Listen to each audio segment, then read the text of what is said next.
Welcome to Louisville Lectures Pediatric Emergency Medicine Lecture Series. Hello, my name is Robin Lund. I'm one of the Pediatric Emergency Room attendings, and today we're going to talk a little bit about calling consults. So which do you use more, the laryngoscope blade or a phone, whether it's a cell phone or a phone like this? So you probably said the phone. So when on a shift in the ER, we spend more time with a phone in our hands than a laryngoscope. Despite this, we spend a lot more time finessing our laryngoscopy skills than the way we call our consults. For this reason, we're going to talk a little bit about calling consults. So back in 2012, Kessler et al. Did a qualitative analysis to figure out ways to improve calling consults. This was a qualitative analysis based predominantly of questionnaires and interviews where they talked to consultants and the ER staff alike about some of the likes and dislikes of consult calls. 3 themes emerged. Most notably, the most important theme was organizational skills. Secondarily was interpersonal and communication skills. And finally, medical knowledge. They developed the 5 C's of calling a consult. And we're going to talk about these 5 C's today to help you make consult calls throughout your rotation in the pediatric emergency department. So the first C is contact. The second C is communicate. The third C is the core question. The fourth C is collaboration. And finally, the 5th C is closing the loop. So let's dive into contact. So contact is exactly what it sounds like. It's the actual introduction of calling your consultant physicians. So specifically, you want to make sure you give your name and figure out to whom you're speaking. So as an example, you say, "Hi, this is Robin Lund. I'm one of the pediatric interns working in the pediatric ED. Is this Dr. Smith or whoever you think might be on call?" Or you can simply ask, "May I ask to whom I'm talking?" They should hopefully give you a name, and this is something that's important to document in your notes. Secondly, communicate. So this is the second C, is communicate.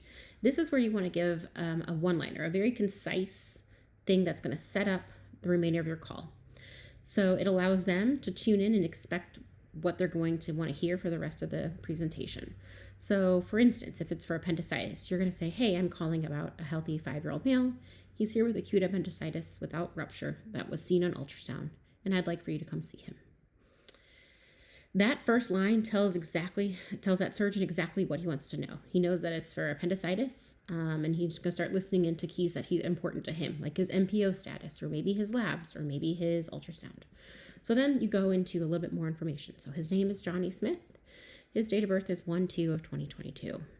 He's had 2 days of belly pain and fever to 100.7 and 3 episodes of non-bloody non-bilious emesis. He's tender in the right lower quadrant on exam and otherwise has a non-toxic exam with normal vital signs. Lab showed an elevated CRP. Thus far, he's got a normal saline bolus and some morphine, and he last ate at 8 p.m. yesterday. Is there anything else you'd like to know? So this is how you initially start off your conversation. The next part becomes your core question. So this is where you want to have a very specific question. In this situation, I want you to see this patient. I want you to take this patient to the OR. You also could do things like a very specific medical knowledge question. I want to know what antibiotics I should use in this situation, in this child with these allergies, and I'm concerned about these pathogens. Follow-up is another reason we frequently call in the ER. Maybe you have somebody that you've done a procedure for, or that was consulted on by a specialist, and you want to know when exactly they need to follow up. So I'd like to arrange close follow-up with this child next week. Then we get to the meat of the conversation. This is collaborate. This is your 4th C. This is really the meat of the conversation, and it's where it's going to be a dialogue. So this is where you're going to discuss the management of the patient. And this could lead to other differentials. It could lead to calling other subspecialists. It could lead to changes in the treatment or workup. So maybe when you're going back to that appendicitis patient, the surgeon asks, "Well, have you checked a UA?" And maybe you haven't. And maybe you end up checking a UA to make sure it's not a UTI. After collaborate, we get to our 5th C, which is closing the loop. This really puts everyone on the same page. And this is also a great time to make contingency plans. And we'll talk a little bit about this in just a second. So when you're making sure everyone's on the same page, you can do things like a teach-back method. And so, "Thanks, Dr. Smith, for taking my call," just to make sure we're on the same page. You want Johnny Smith to get a dose of Zosyn antibiotics now, and you want me to admit him to the OR for an appendectomy. And he'll say, yep, that sounds great. Or no, don't do the antibiotics. We'll do that when he gets to the OR. And then you can repeat that back. And that puts you on the exact same page as the consultant. Now, let's say it's a little bit more complicated. So here we have a situation where you're talking about somebody who presumably you expect to be anemic. So you say, thanks, Dr. Johnson, for talking with me to make sure we're on the same page. Or for my understanding, you want us to admit Susie Appleton to the PICU if her hemoglobin is 3 or below. And if it's below 3 to 7, you want her admitted to the HEMOG service. Is that correct? And then typically you'll say, yep, sounds right. Well, what happens? Let's say you get that lab back and it's 7.8. Now what do you do? To save yourself a repeat phone call, this is a great time to develop some contingency plans. So what you could do now that she said, yep, you could say, great. If it's above 7, what would you like for me to do? And they might say, send them home, have them follow up in clinic in 3 weeks on iron supplementation. So then now you know exactly what to do when your hemoglobin comes back, whether it's 14, whether it's 12, whether it's 7, whether it's 2. So great. If her hemoglobin is less than 3, she's going to the PICU. If it's between 3.1 to 7, she's going to the HEMOC floor. And if it's above 7, I'm going to put her on an oral iron supplementation, give the family the clinic number to follow up in 3 weeks. Does that sound right? And she'll say, yep, that sounds great.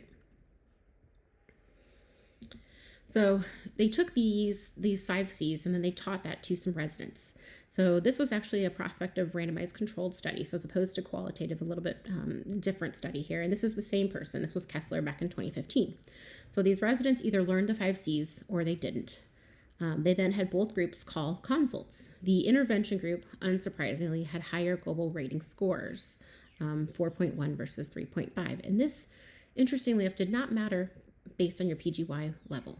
So whether you were a first year or a 4th year or a 3rd year or a fellow, it didn't matter. The calls were also shorter, so 107 seconds versus 125 seconds. So what this tells me is that, one, you're making better calls and you're also saving time, which is something that's very important in the ER. So now we're going to talk a little bit about some specific subspecialists. So from an orthopedics consult, again, we're going to do our 5 C's. That's always the most important thing, right? Your contact, who you are, who are you talking with? 2, you're going to communicate what your specific question is. Can you come reduce this fracture? Can you come see this patient? Can you cast this child? Or what, do you want this child to have an MRI? Whatever your specific question is. When you're talking to them, the things that are important is, what the patient's name and age is, if they have any significant orthopedic history, how did they get hurt? Frequently, it's falling off of monkey bars. Which area is injured? What bone? Where of the bone is it? Is it open or closed? Is there blood? Are they neurovascularly intact? Obviously, if they're not neurovascularly intact, this call is much more important. Whether it's displaced and the degree of displacement and or angulation, whether there's any shortening or comminution, meaning there's multiple fragments. If it's involving the physis or the growth plate, the Salter-Hayes classification can be helpful as well. And then finally, frequently they'll ask, great, I need to come down and push on this arm. I need to put these bones back into place. When can we do a sedation? So a lot of times you'll need to ask your attending or the charge nurse to help schedule the actual time frame. For neurosurgery, frequently we're talking about traumas or VP shunts. So again, the 5 C's are very important. So you're going to introduce yourself. You're going to introduce the patient, their age, whether or not they have any neurosurgical history. Do they have a VP shunt or not? And then the specific clinical scenario. So is it a VP shunt that's coming in with vomiting? Or is it a kid that got hit in the head with a baseball bat?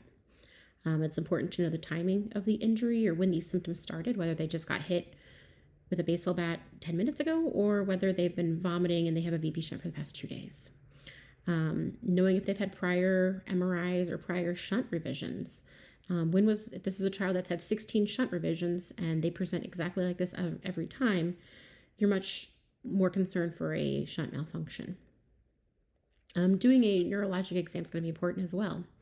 You're going to want to know your GCS, the pupil size and reactivity and symmetry, and if there's any motor or sensory abnormalities. If this is a situation where there's a trauma, are there any other associated injuries? If they have bowel injuries, they might be going to the OR with general surgery as well. If there's any medications or interventions that you guys have done for the child, that's important too. And then again, what is that specific question we're asking them? We are concerned this is a shunt malfunction. Can you take them to the OR? Or are you concerned as well for a shunt malfunction? Neurology is another frequent service to which we consult. And again, your 5 C's are going to form the backbone of all of these calls. So introducing yourself, introducing the patient, you give them that one-liner, I'm calling for concern for seizures, or a child that has a history of seizure disorder but now has a new semiology, or the seizures look different than what they've typically been. So that clues them in to think this is about seizures, or they're here for headaches that have been refractory to medicine. So now they're thinking about, what do I need to know for headaches? For pretty much every neuro patient you're going to see, it's going to be really important to have a great neurologic exam. Mental status, pupils, cranial nerves, reflexes, gait, sensory and motor, and strength. And then, if there's a headache, specifically thinking about a fundoscopic exam. When you're talking about headaches, things like the frequency, the characteristics, where is it located, if there's any other symptoms, like they're having vision changes or they're having vomiting, those are important. Also, if there's a family history of this. Maybe there's a family history of brain bleeds or aneurysms. And then any medications they've used. Maybe they've been using ibuprofen every day for the past 6 weeks. Those are important things to know when you're calling your consults. For seizures, a lot of times they like to look at their most recent imaging and or EEG and what drugs they're on. So knowing the names of the medicines, and if you can get the doses per kilogram, that's really great. So if they're on Keppra or if they're on Vimpat, knowing what medicines they're on. Typically, for describing the seizures, the semiology, if they have a history of seizures, it's important to know what their typical seizure pattern is and how frequently they have seizures. When was their last seizure? So if this is a kid that has 10 seizures a day, then it's probably not a big deal that they're having 5 today. But if they come in because they're having 100 today, that's a very different situation. Or maybe the seizures have changed. Maybe they were short 1-minute seizures that have once a week, and now they're having 1 seizure a day, but they're lasting 10 minutes. Or it looks different. Maybe now it's unilateral. So the duration, the number of these, if they had to give any abortive medicines, if they were post-ictal or any pre-ictal symptoms, and then what they're currently like. So their current status. Are they awake and moving and back to baseline, or are they still seizing? Those are all very important things. I hope this lecture was helpful for you. Thank you so much for taking the time to listen to me.